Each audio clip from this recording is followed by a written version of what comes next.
Okay, for the next problem I want to do is let's find the derivative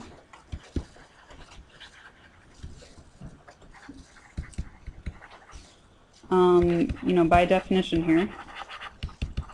In other words, shortcuts don't count. Of big G of t 1 minus 2t over 3 plus t. Same function, except the directions are a little different. So do we have choices in the formulas we need to use, or is there just one? Just one, because what section is this? This is 2.8, because what this is asking for is the derivative as a function. And we only had the definition with the h in it for that one, which is basically the one that we just used, except instead of a, it's x. Okay? So this definition is the limit as h goes to 0 again, but it's going to be big G of t plus h instead of 1 plus h in the last one, minus g of t. So instead of the 1, as in the last example, we have just the generic t.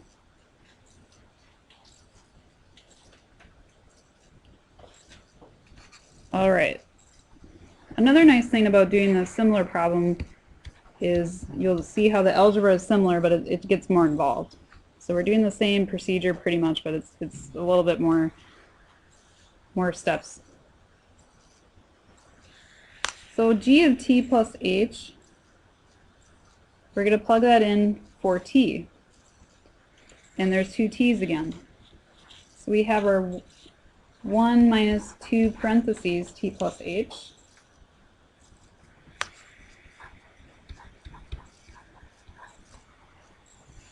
All over our 3 plus, and instead of writing t, we write t plus h. Then we minus our g of t, which is just the 1 minus 2t over 3 plus t. And that's all right. So just like in the last one, let's just clean up things a little bit if we can. There's not a whole lot that's going to happen. Notice a big thing is what I just circled in yellow is just g of t. It's not a value. It's not 1/4 this time. It's not plus 1/4. So we have to deal with that kind of thing being not so simple anymore. So, it's a little different in that sense. Okay, first fraction we get 1 minus 2t minus 2h, and that's all over 3 plus t plus h. So that didn't simplify any. Alright, so not a whole lot happening with the simplifying each of those fractions separately. I'm going to use the same strategy as I did on the last one, and I'm going to multiply by what the common denominator would be for the top two fractions.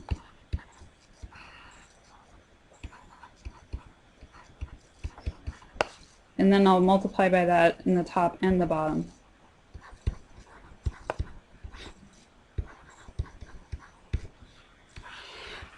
So just rewriting the whole thing, times, in parentheses, 3 plus t plus h, times 3 plus t, over, so that 3 plus t plus h times 3 plus t.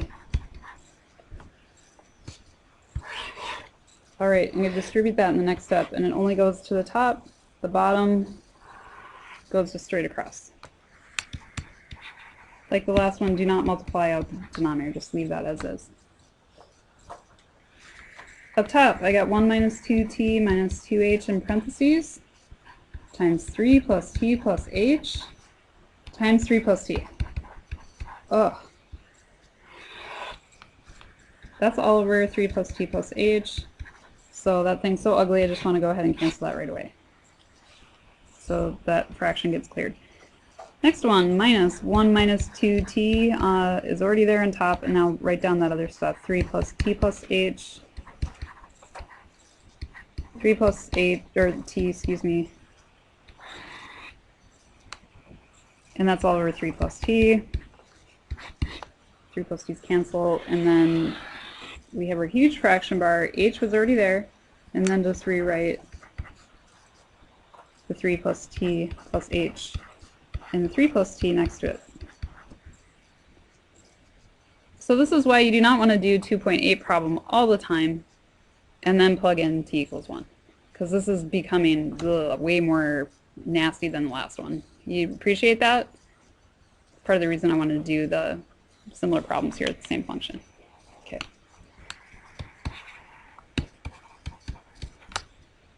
Now what do we have left? Well, clearing those fractions, we got to expand the top, which is more involved this time. We got to FOIL that thing out. We got a 3-term thing times a 2-term thing, and we got to FOIL that out. Okay, fun times. So 1 times 3, and then I'll go 1 times t, so I have plus 1 times t, so that's t. And then I'll multiply by the minus 2t with the second one. So minus 2t times 3 is minus 6t. Minus 2t times t is minus 2t squared. Last but not least, negative 2h. Distributing that one, minus 2h times 3. Oh, let's just actually write that. Minus 6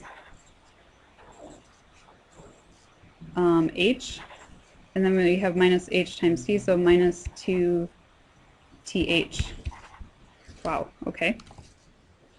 Well, let's move on to the next thing. We gotta FOIL out that next one, but it's minus out front, so I'll distribute that minus later. So working on that, 1 times, and then we have 3t,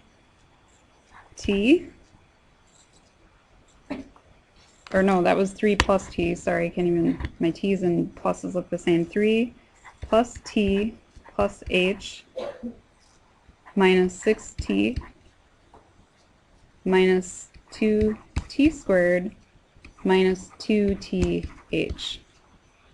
Wow. All that junk in the denominator. 3 plus t plus h times 3 plus t. Distribute the negative.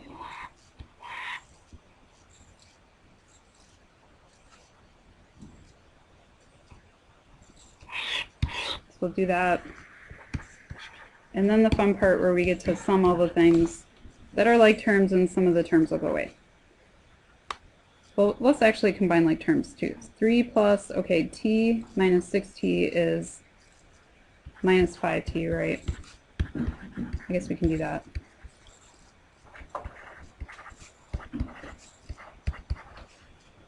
So now we have, after distributing the minus, minus 3 minus t,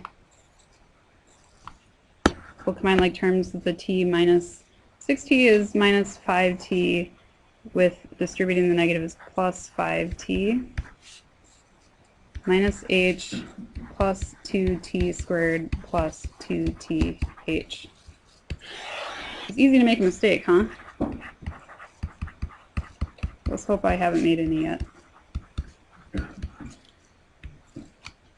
me see how my recording's doing.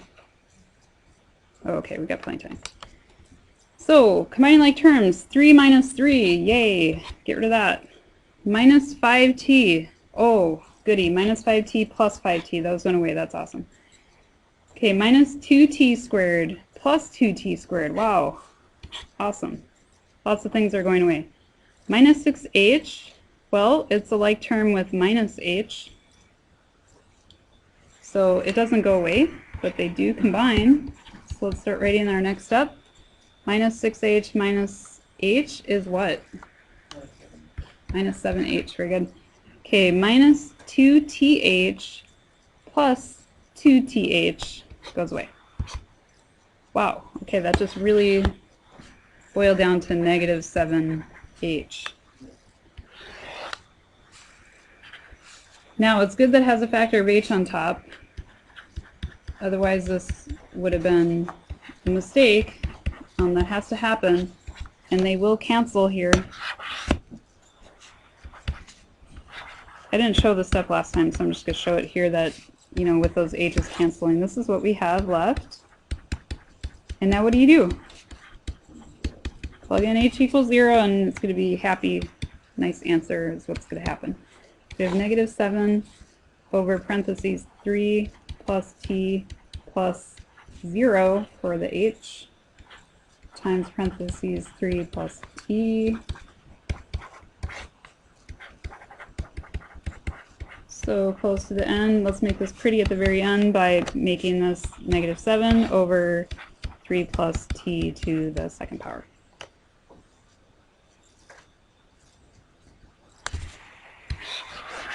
And that checks out with what I have here. So g prime of t, the function, the derivative function, is negative 7 over 3 plus t squared.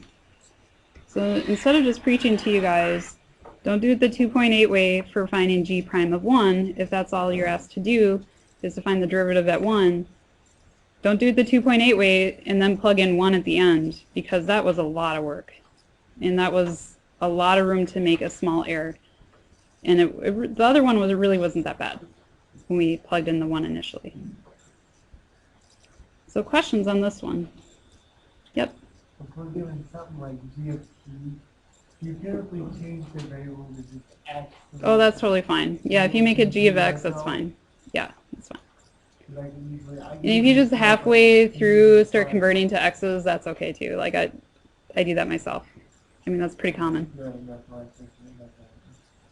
Yeah, so the question was like, can I just change the t to an x? That's fine. Yep. So if the problem has to find g prime of 1, is that the same thing as saying find the derivative of the function and then plugging in 1? Does the answer still be the same? Mm-hmm. Yep. Let me stop the recording.